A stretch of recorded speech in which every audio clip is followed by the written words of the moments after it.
உலகத்தில் அரசியலாக இருக்கட்டும், அனுபவம் இருக்கட்டும், வாழ்க்கையில் வாழ்க்கையாக எல்லாமே நடிப்பில் தான் ஆரம்பிக்குது. ஒவ்வொருத்தரும் ஒரு வாழ்க்கையில் நடிச்சுக்கிட்டு இருக்கான். அரசியலில் நடிக்கிறான், வாழ்க்கையில் நடிக்கிறான், ஏன் மனைவிகிட்ட நடிக்கிறான், பிள்ளைகள்கிட்ட நடிக்கிறான். ஒவ்வொரு மனுஷனும் அந்த நடிப்பு மிகச்சிறந்ததை விளங்கக்கூடிய எல்லாருமே நடிப்பு நடிப்பு நடிப்புன்னு எல்லாருமே அலைகிறாங்க. அந்த நடிப்பை பற்றி நீங்கள் குருநாதராக இருக்கிற நீங்கள் எல்லாருக்கும் நல்வழி காட்டி நல்ல விஷயத்தை நீங்கள் சொல்லி நினைக்கிறேன். அதை பற்றி நீங்கள் சொல்லுங்கள்.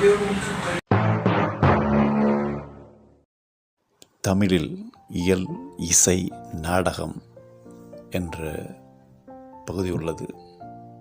நாடகம் என்றால் நடிப்பு.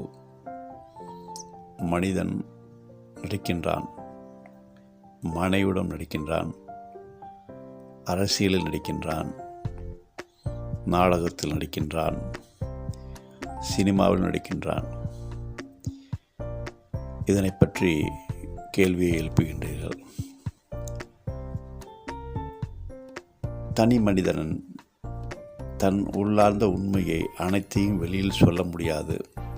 ஒரு கணவன் தன் மனைவியிடம் தன் மனதில் தோன்றும் உண்மைகளை அப்படியே பேசினால் அங்கே தோழமை இருக்காது, நட்பு இருக்காது, இணக்கம் இருக்காது. மனைவியிடம் உண்மையை பேசினால் அங்கே பிரிவுதான் ஏற்படும். அதனால்தான் கணவன் மனைவியிடம் பொய்யினை சொல்கின்றான். நீ அழகாக இருக்கின்றாய், நீ அழகாக சுவையாக சமைக்கின்றாய், நீ அற்புதமானவள்,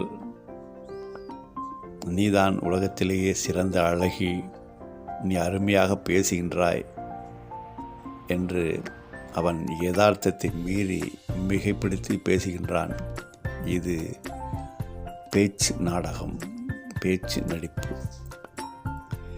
இந்த கணவன் மனைவிகளுக்கிடையே இந்த உண்மை மீறி பொய்மை தேவைப்படுகிறது, நடிப்பு தேவைப்படுகிறது. இந்த நடிப்பு அந்த வாழ்க்கை என்ற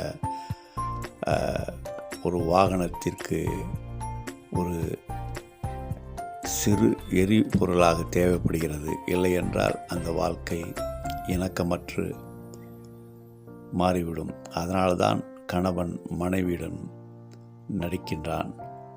மனைவியிடம்